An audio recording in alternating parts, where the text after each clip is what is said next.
so let's try this again. So to solve this, subtract the 4 to the other side. You want that square root by itself.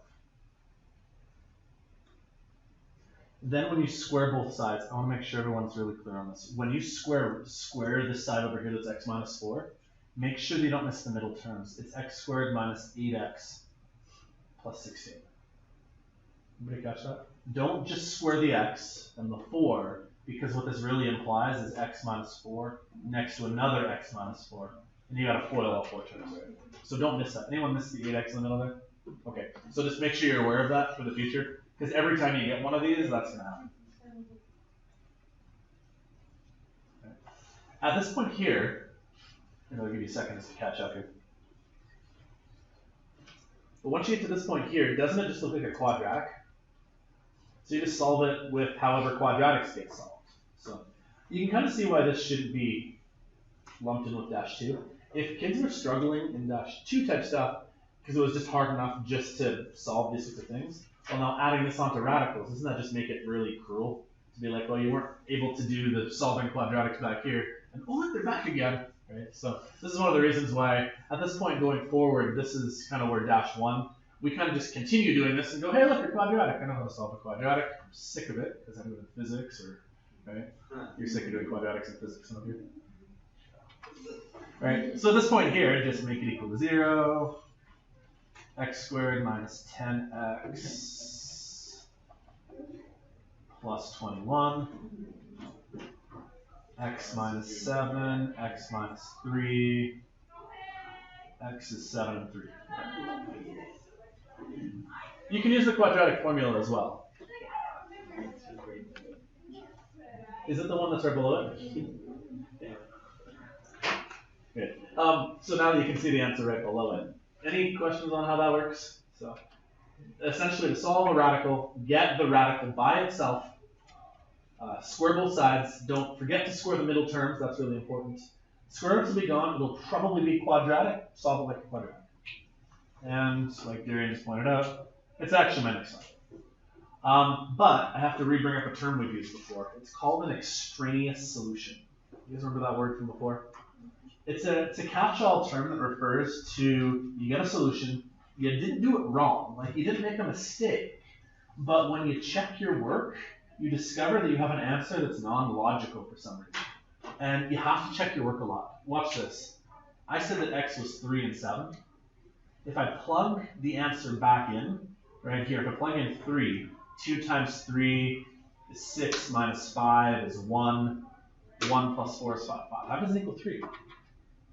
It is actually possible to get an answer that when you check your work, it doesn't work. Does that make sense?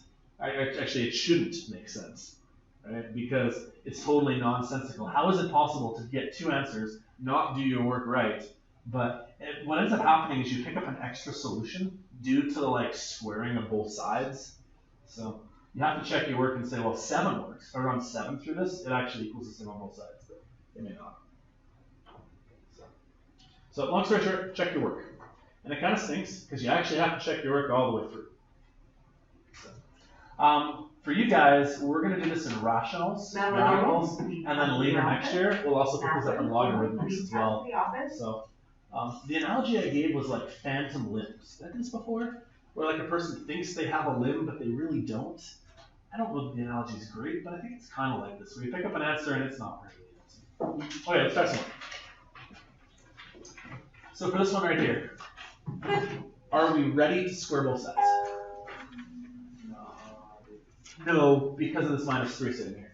Well, you could. I want to show you a trick. That's actually why I have this one here. One trick is you can divide both sides by minus 3. Wouldn't that work if you divided by minus 3 and divide by minus 3? But let's say you just chose not to. You could actually get away with it here. If you squared this side here and this side here, you could still do it. So these are like my trick sections here. What happens when you square this guy right here? Well, essentially what happens is you have to square the 3 sitting up front. What happens when you square the 3 sitting up front? It becomes 9. You also have to square the square root of 3x over 4. Well, that just becomes 3x over 4. So you could do this if you wanted. You could take the 2 and square the 3 for a 9. You could take the 2 and square the square root, just make the square root go away. Why was that valid, but this is not true? What's the difference between those two things? Binomial, yeah, adding is the word difference here, right? Since these guys were timesing and multiplying, the rule is the 2 applies to both of them independently. But here, this is not how it works due to that binomial in between. So even if you have just a number sitting out front, you actually don't have to get rid of it if you don't want to. You could have. You could have divided both sides by -3, but you don't have to. So -3 squared is 9. This guy just becomes that without a square root sign. 9 squared is 81. Now just solve. How do you get x by itself? You know, divide both sides by 9. Multiply both sides by 4. Divide both sides by 3. Whatever that is. Although it looks tricky, it's really what 81 times 4 divided by 9 and also divided by 3 is. Oh, they're loud.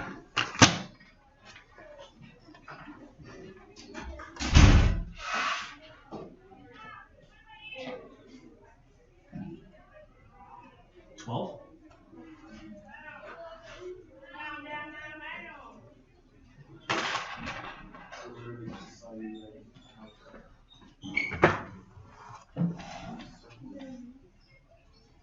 Does that make sense? Okay, we're not done yet though. We need to check our work, always. So, I mean, you have to have some pretty decent mental math skills to do it quickly. So let's double check here. What is 3 times 12? 36. Divide by 4, 9. Square root 9, 3.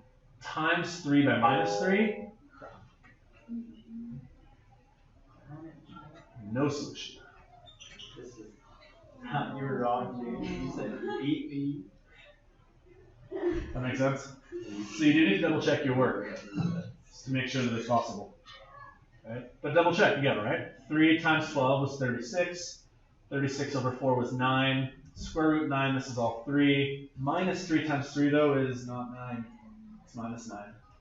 So we picked up a phantom solution in terms of this. We call them extraneous solutions. So based on that, there actually is no answer that works for this.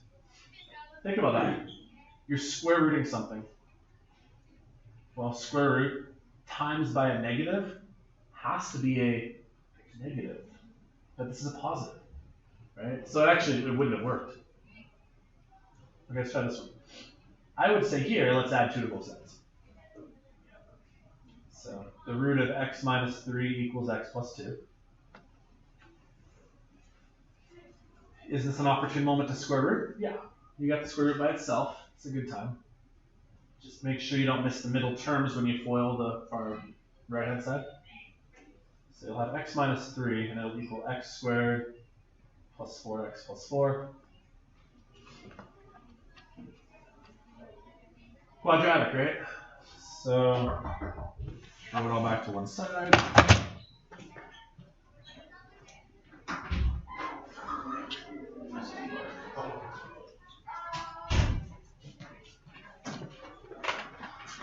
So let's see, if you subtract x, you're going to get minus 3x plus 7. Is that right? There's no way you're factoring this, right? Because nothing adds 7. How did you get minus 3x plus 3x? Plus 3x. It still isn't factorable though, right? I just scraped the minus sign. No. Okay. So, great news for you. You're going to love this. You can still use the quadratic formula though. So even if it's not a nice factorable thing, you can still make it minus 3 plus or minus 3 squared minus 4 times 1 times 7. I'm just going to stop right about here. You guys see why I'm going to stop right about here? Because it doesn't work. Because it's not going to work. 2 different reasons though, okay? Going to make sure I'm clear on this. For the second one, there's no answer. Because the square root was negative. That's not an extraneous solution. It just means it was not solvable. This one right here, we did get an answer, but by virtue of us checking our work, we discovered it was no solution as well. So for two different reasons, we have no answers for either of them. So gross, isn't it? You get so frustrated. All right, let's try another one. On this one here, I want to show you a nifty little trick you can play. Are you at a spot where you can... Just can you cut the door? No. Are you at a spot where you can square root right off the bat? I'd say sure, why not? Hey. Hi.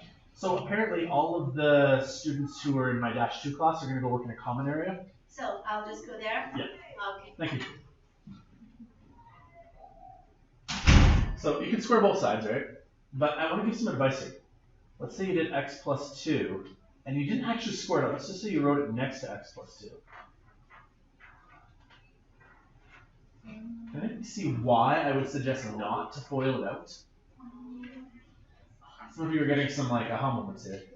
One of these x plus 2's, you can cancel.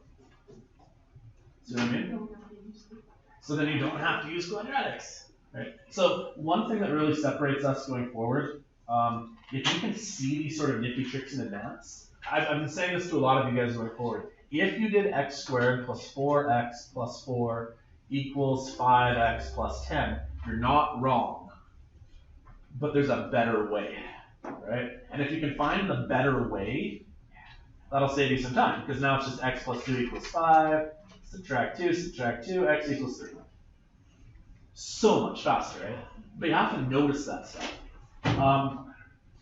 I don't have some sort of magic tip for how you figure that out, right? That's really just what separates the kids who, like, they see it and they go, oh, look, that's right there. And the kids who, they then try to do it very systematically and they're like, this is not, you know what I mean?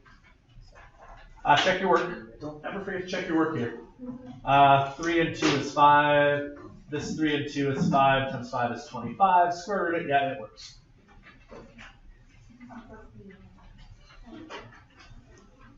Okay, now for the one you're not going to like. Yay. We need opportune moments. So I've got good news, bad news. Let me get to the good news a little bit later. Let's deal with the bad news first. There is no way to make it so you can get a square root by itself, because there will always be a second square root sitting there, which sucks. Well, there's not really a good way to simplify it, right? Because there's not a rule. Like, let's say that you made it equal to 2 equals 4x plus 1, and you minus the 3x there. These guys cannot go together as like terms. There's no way to do that. So, unfortunately, you just have to go through a lot of steps. So, let me walk you through how this might look. You've got 2 square roots. We're going to pick them off one at a time. So, can I pick off one of the square roots? Sure. I can square root this side right here and just make it 4x plus 1. That one's easy. You can see that I wrote it way over here on the right-hand side, because I'm going to need a lot of room over here. Because when I square this guy right here, I need to write it next to itself. I need to write a 2 plus root 3x next to another 2 plus root 3x.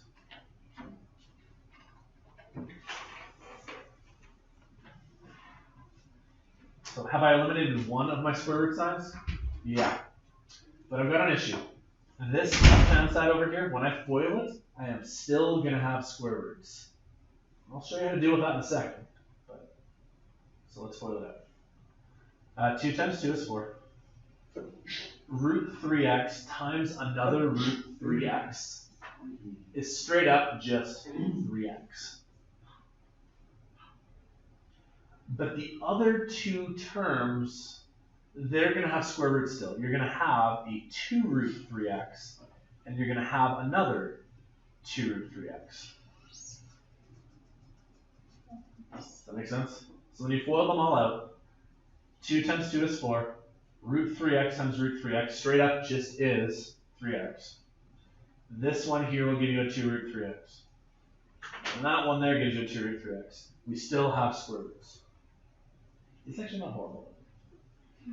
What we now need to do is look for another opportune moment to square both sides. We're just nowhere near ready to do that yet. Do you see how these guys right here, though, are like terms?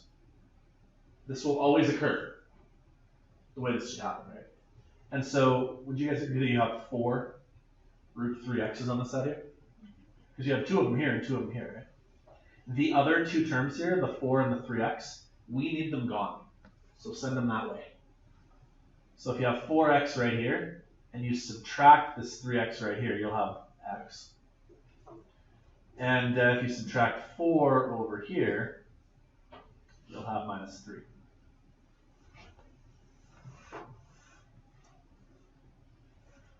Okay, I showed you this before on purpose. There is a 4 sitting up front here. You could divide both sides by 4. Do not do that. Because let's walk through what would happen. If you divide it by 4, now you made yourself a fraction. Not wrong, not helpful. You know what I mean? But here's the cool thing. Knowing our rules of how to FOIL things out here, when I square this and square this, I just need to know how this works. The squaring here is a multiply in between. So when you square the 4, it gives you 16. When you square the root 3x right there, it's just 3x.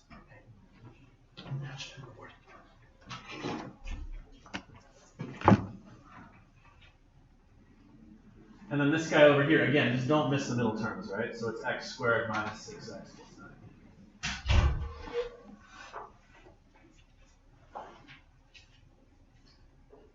I want to make sure everybody catches that. So I'm going to say this all one more time. When you get this mess over here on the left-hand side from FOILing, you won't have gotten rid of square roots. But it's not horrible.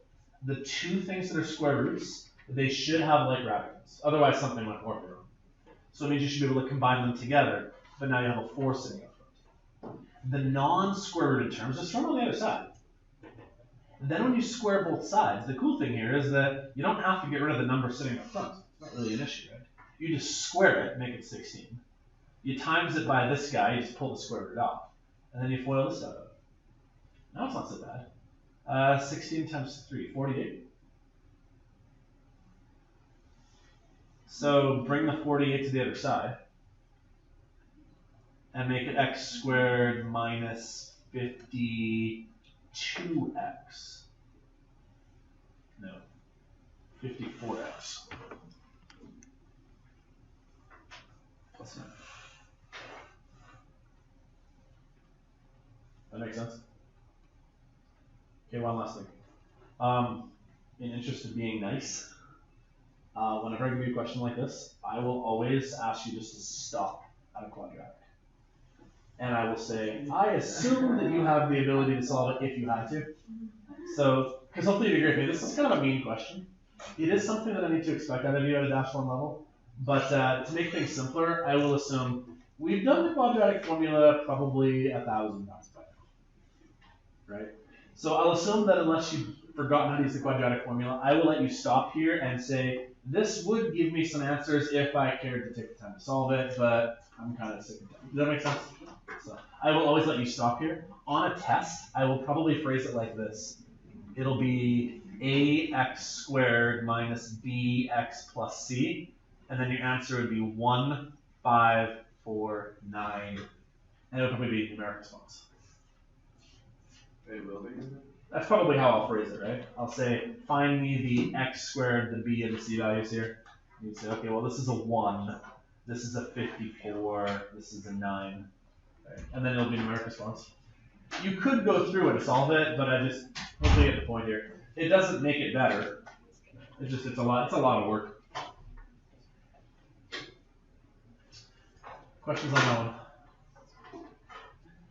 You guys can see how the paths diverge there. That's a hard question. Eh? Like that's not something simple. Okay, so let's try another one. So this is the exact same scenario. It sucks. There are 2 square roots there. You need to pick one of them off. Are we at an opportune moment to start square rooting? Or to start squaring? Honestly, it's actually not bad. If I start squaring, here's what's going to happen. If I square this side and square this side, will my left-hand side get rid of the square root? Yeah. Right, what would it give you? You'd have to square the 2, which would give you a 4. And then you'd have to square the square rooted x plus 1, which will give you x plus 1. Matthew Wu, please come to the office for checkout. Or Matthew another way of Wu, putting it, please come to the office for checkout. you'll have 4x plus 4. Okay. Your left-hand side, not bad. Your right-hand side sucks. But we've been here before. Take it step by step. 3 times 3 will give you 9. Root 3x times another root 3x will just straight up give you 3x. Those are the nice ones. The inside terms, when you FOIL them out, will be root 3x times 3, so that's 3 root 3x. And then the other term, honestly, it's the same thing twice, right? You'll have another 3 root 3x.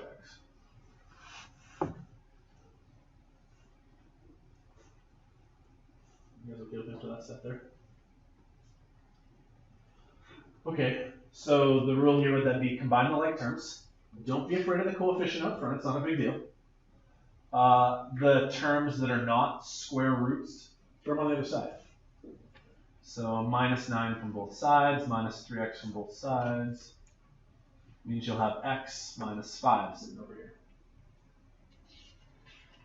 And on the other side, you'll have 6 root 3x. Finished? You don't need me anymore, do you? Oh yeah, I still need you. Alright, so now square both sides. Again, this right-hand side over here, that 6 sitting up front, you could divide both sides by 6. Not mathematically wrong, but goodness, it would suck to have to add fractions to the mix all of a sudden, right? You don't want that. So you're going to get x squared minus 10x plus 25. 6 squared will give you 36. And then you have to times by 3x.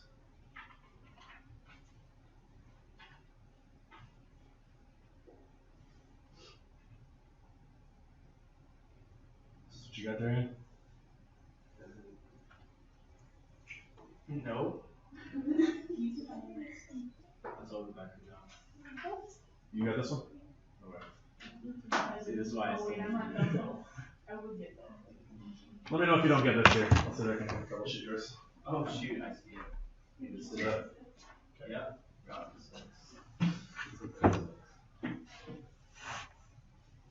At this point here, I'm going to always let you stop there and just say, look, we could use the quadratic formula. I have no desire to, because I've already probably done a whole page worth of work. So, you guys good? Fun, eh? Yeah. Yay for that one. Okay, so here I've actually got some words for once. You know what I'm talking about here. Okay, so I guess the stuff I have written up here is really, how do you solve a radical equation? It's actually really simple. You just square both sides. Right? Like, that is the key to solving a radical equation, right? To square both sides. The phrasing I like to give, though, is wait for the opportune moments. A lot of kids, they'll just start squaring both sides right away. Recognize when a good time versus a bad time would be, okay? Because, like I said, sometimes you'll do things that are not wrong, but it's just not as useful as doing something different, if that makes sense. You could divide both sides by 6 and get fractions on the other side. That's not helpful, but you could. So here are some things that are helpful. Reducing radicals, expanding radicals. Sometimes you may want to multiply by a conjugate. Here's the thing, these skills may be necessary, they may not. So ultimately, you're probably going to get a quadratic equation. If you're getting a quadratic by the time you're done, it's probably normal. We're going to try some more examples. Okay, so for this one here, opportune moment to start squaring both sides? Yeah, absolutely, right? So if I square the side right here, I get negative 9x. Square this side over here, I get 9x squared plus 3x plus 3x plus 1.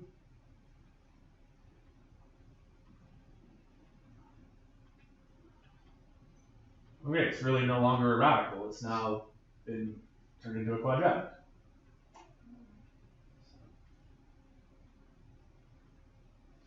So that's 6x. You're adding 9, 15x plus 1.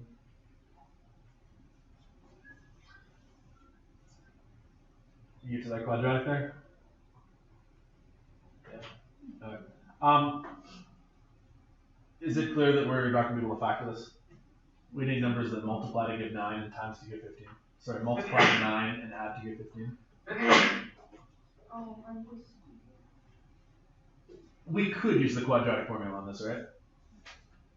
But in the interest of time, I'll just not. But you guys know you'd be able to. Okay. On the ones where there's a double square root, I'm never going to make you do that. On a question like this, you still should solve using the quadratic formula, but is it fair to say, though, that you guys know how you would at this point here? So we'll move on in the interest of time. Okay, because here's more of a question I want to get to. What if I throw a monkey wrench in like this? Alright. Does this look like the same sort of thing we've been doing? Well, kind of. Ish. Not even remotely. Yeah, it is. You just do that thing. Yeah, sure, do that thing. You know that thing. Not even an exponent. You know that thing. The 1/2 is a square root. Yeah. So there's the first thing Darian points out, there's a square root there. But I want to point out some other tricks. Let's say that you get to the point where you write 4x plus 8 square rooted over 2 equals x minus 3. Here's a thought, and this is why I structure these questions on purpose. You could times the 2 up the other side. Totally not incorrect. I have a better idea. You guys see how there's a 4 and an 8 sitting underneath the square root sign? I'm going to work with that for a second here. 4x plus 8, you could factor out a 4 and leave you with x plus 2. Everybody see that? The 4x plus 8, you could factor out a 4 and leave you with x plus 2. Now, 4 actually legit square roots to the number 2. But the x plus 2 would have to stay behind. But isn't this brilliant then? Wasn't this all in the bottom of a fraction that was all divided by 2? Rather than times this 2 up over here, let's just not. And let's just factor a 2 out of this mess here, have it cancel. Long story short, all of this can now be written as x plus 2, like that. Can you guys visualize that, or should I show that again? Do it again? No, I think I just did the times about it too. Well, you could, but this is going to save you so much more work. Because when you times this up here by 2, now when you have to FOIL with 2x minus 3, it's getting larger and larger and larger, right? But if you notice that the 4 can get factored out, right? This is really over 2 over 2. Factor out the 4 as a 2, cancel the 2, and bring it back down to here. Now it's not so bad. Because now when you square both sides, it's x plus 2 equals x squared minus 6x plus 9.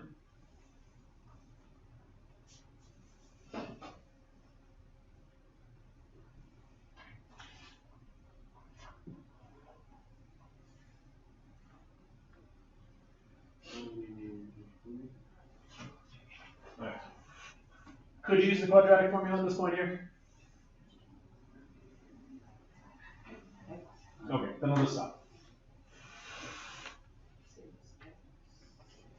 On a test or an assessment of some kind, do keep going and do check your work. Even if it's ugly, irrational decimal numbers, you should still check them.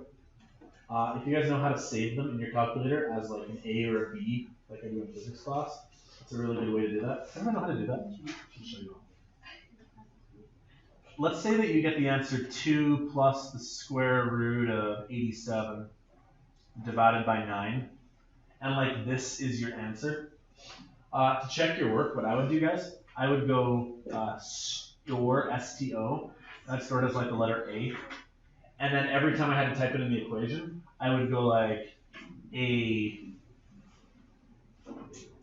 squared minus 8 plus, and I'd actually use that value there. So you should always check your work, because you can even get extraneous answers on the stupid decimal number ones, the ones that are like square root. So, but if it's okay with you guys in the interest of time, once you get to a quadratic, I'm okay if we just stop for right now. And honestly, on a lot of test questions, I will ask you to stop there too, just because that's enough work. So I'll probably make it like 1, 7, 7 as like the A, B, and C value. It's probably numeric response, the way I'd phrase it, just to save you time. Did you get what I got there? Did I screw up something? Did I go too fast? So confused. I lost you, huh? Okay. So were you okay with up to here? That's where I lost you. I lost you before that. Let me just take it again from the top just to make sure I'm not going too fast here. The first step. Okay. I'm just going to focus on just this bit right here. I got that. Okay, so this is the square root of 4x plus 8. I'm going to factor out the 4 with x plus 2.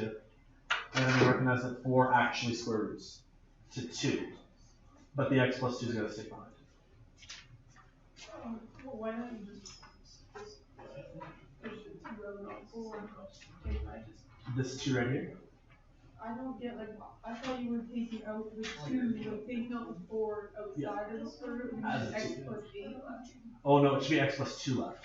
Because I have to factor, the whole thing here needs to be factored. I can't just pull the 4 out of this guy, because it's a binomial. Does that make sense? As a binomial, I have to factor both terms to take the 4 out. If this had been 4x plus 7, Naomi, you could not solve it that way. Because you can divide the 4 out, right? But this number here also has to be divisible by 4. Because it needs to be factored first, then after it's factored, then it can get removed. You can't remove it. Because it's a binomial, right? As a binomial, you can't just pull something out of one of the terms and not the remaining one. It would be like if I gave you, okay, let's just say it was 4 plus 8. The 4 plus 8 is the square root of 12, which, let me find this value here. It's,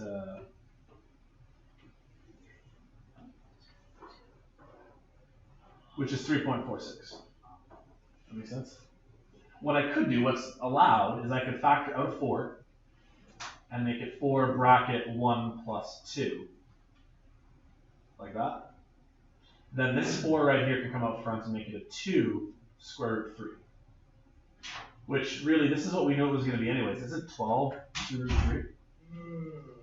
What I think you tried to do, you went this way. You tried to take out the 4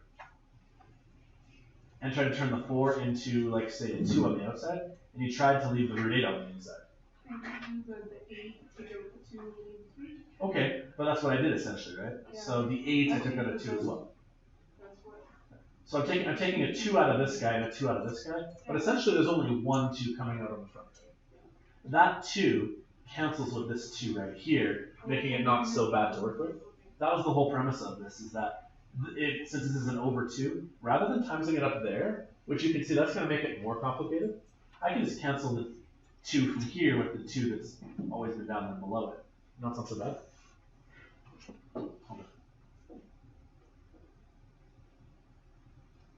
Okay, what about this one?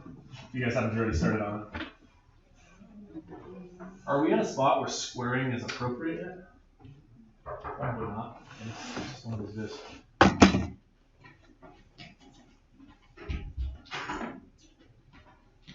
So the advice I'd give here is work with something that you can do. I think the only thing you really can do at this point here is start foiling. So let's see where that takes us. If I FOIL this one by this one, you'll get 2x. Does that make sense on that one? The 2 is a 2. The root x by the root x just becomes straight up x. So that one's good. It doesn't have a square root. It's not there. And this one times this one is minus 3. Still good. Now for the second part. This one times this one will give me a root x. Dang, I don't want to have to deal with it, but I have enough. And this one right here will give me minus 6 root x.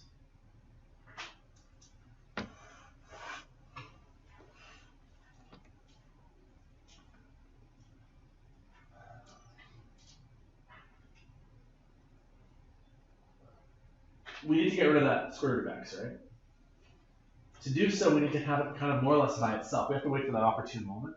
But before I do that, I'm going to get rid of like the 2x off of this side. Here, I'm going to add 3. So what I'll end up with on this side is x plus 3. Because you'll minus the 2x from this side here. You'll add the 3 to this side right here.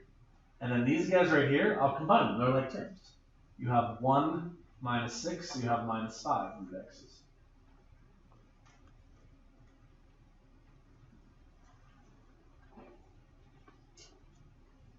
Okay, we've been at this point before.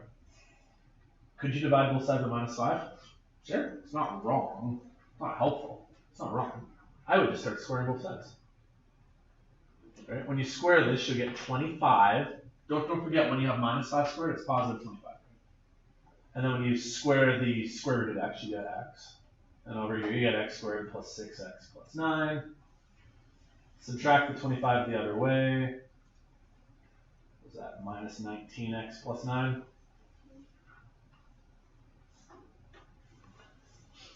Again, I'll just stop there, because that's probably what I'll do on a test.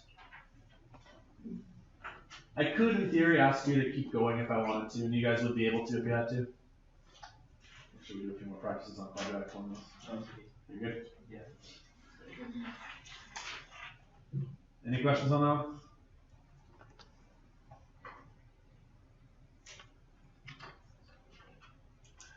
one? Okay, so now for some fun ones. What about this one here?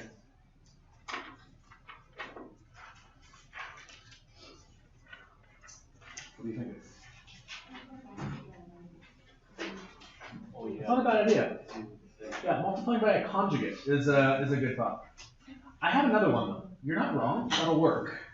So Joe, I think what your suggestion was times this guy by root x plus 3 over root x plus 3. Right? And that'll work. But I can see why there would be an issue with that still. If I can think ahead and like problem solve ahead as to what would occur, I'm still going to have a fraction on the bottom, correct? How do we get rid of fractions? You multiply it up to the other side. Why don't I just beat the curve on this one? Why don't I just take this guy up here and just times it up to the top of the other side anyways? Doesn't that 2 birds, 1 stone? Because I recognize even if I were to do the conjugate trick, which isn't a bad idea, I still have a fraction. Let's just beat the fraction right now. Let's make it 2 plus root x equals root x plus 1 next to the root x minus 3. Kind of solves my problem right off the bat. I don't have fractions anymore. This is what makes a -1 math student. I mean, one of the many differences, obviously, between a -1 and -2 math student is being able to see the problem in advance and recognize which tools you have at your disposal, which are more useful than others. Because, Joe, you weren't wrong. But you see how this might be faster. Okay, FOIL this out, you're going to get an x and a -3. Those are the easy ones. And then you're going to get a -3 root x and a +1 root x.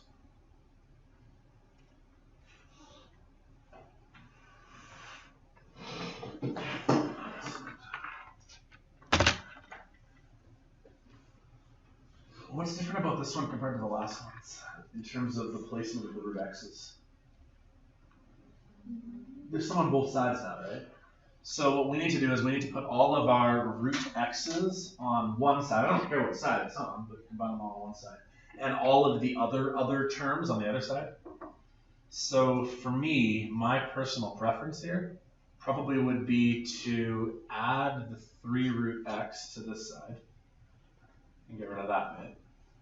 Subtract 1 root x from this side, get rid of that bit, and then -2 over here.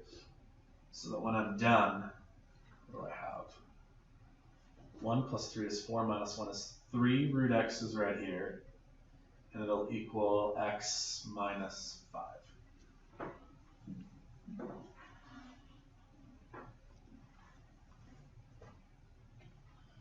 I feel like I've done this question like 5 times today. Right, where once you get to this point here, it's probably just more about, Please come to the office for checkout. it's more about just execution and just not making a dumb mistake. So square both sides. 9x equals x squared minus 10x plus 25.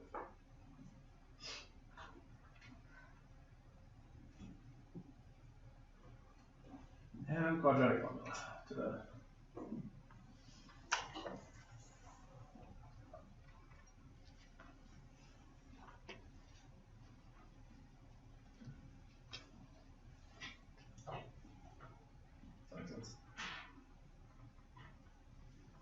Slow me down if I go too fast.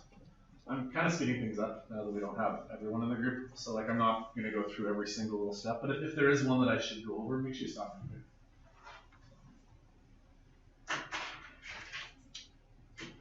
Okay, last one. So let's talk through how can we solve this.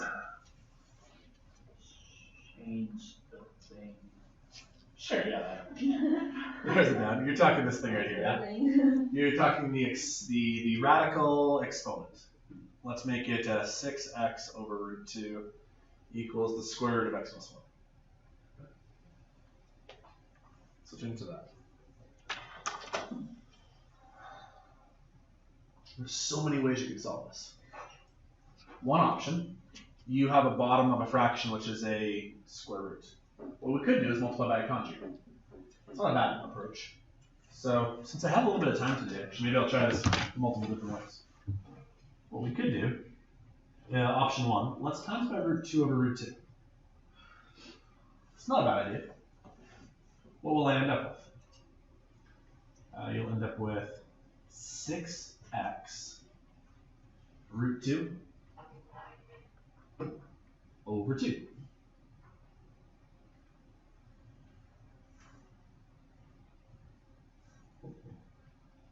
Been okay with that step so far? So this time I did choose the times by the.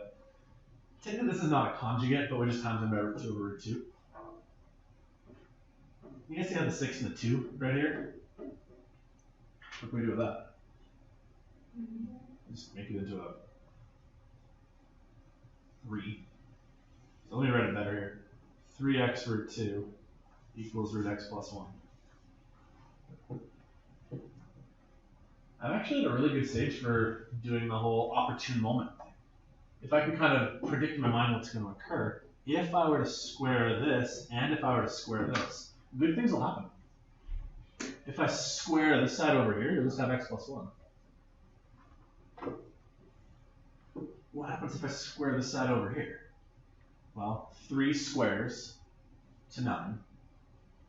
X squares to x squared. And the root of 2 squares just become 2. But multiply by 2, right? Which really means you have 18x squared.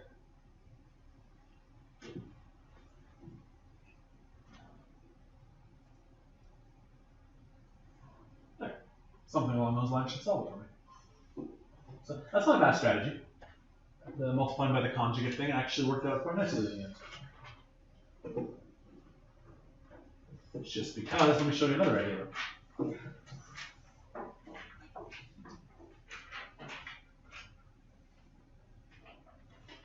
Everybody okay with what I just did there? Can I erase?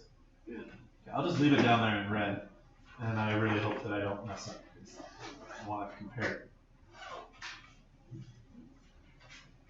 So let me try another strategy. You have 6x over root 2 equals the square root of x plus 2. You know what we did last time? Was we took this thing and we times it up there. That's actually not a bad idea either. I could take 6x and make it equal to root 2 times by root x plus 1. That's not a bad idea. I also no longer have a fraction. Guys, what's going to happen when I multiply these together? How's that work? Because these guys can multiply together. Yeah, that's what it'll be. It'll be root 2x plus 2. Because really, this 2 will distribute across both of them under square root signs.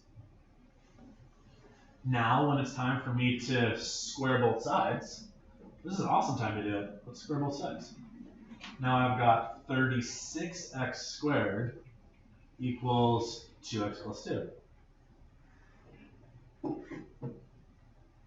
Throw the stuff on the other side, you'd have 36x squared minus 2x minus 2 equals 0. Is it the exact same as what I just got in red? Yeah. Only it's twice. So one thing I will have to advise for, if I ask you to phrase it in the form ax squared minus bx minus c equals 0, make sure that it's in lowest terms. I'll make sure I phrase it that way.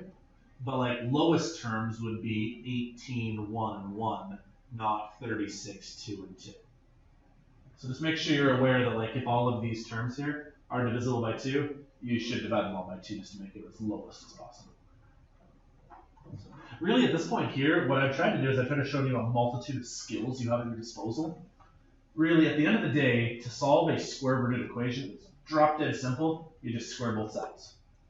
The harder part is your judgment as well, when should you square root both sides now? what other little tricks can you do to make it as simple as possible? So hopefully in the course of these examples here, I've shown you a whole bunch of nifty little things that are useful here and there. Okay, questions, comments, concerns, all that stuff? That makes sense? How far are you guys in the assignments? Everybody sign question? Have you guys, are you close to finishing the first one? I'm done with this one. You're done the first one? In terms of where we're at, I think the key is already up there for the first assignment. The second one I'll try to have done for tomorrow. Tomorrow's a work day. And then I believe Monday next week is a quiz, Tuesday is a work day, and Wednesday is a unit test. So like, it's kind of flying by pretty quick here. So try to, I mean, the assignments aren't actually that long. Like, a lot of you guys sound like you already finished the first one. So, try to get some practice in right away. The first quiz is going to be the most important one because it'll be the one that kind of gives you a chance to see what the test questions will be like. So, not that it's like not that you have to, but I would really recommend, if possible, try to finish both assignments before next week Monday, just so that on Monday you can just focus on the quiz, and then on Tuesday you can go over the quiz and learn if you need to. Does that make sense? Okay. Yeah, we got like 10 minutes left. 10 minutes. Perfect. Okay. Anything else I can help with right this minute?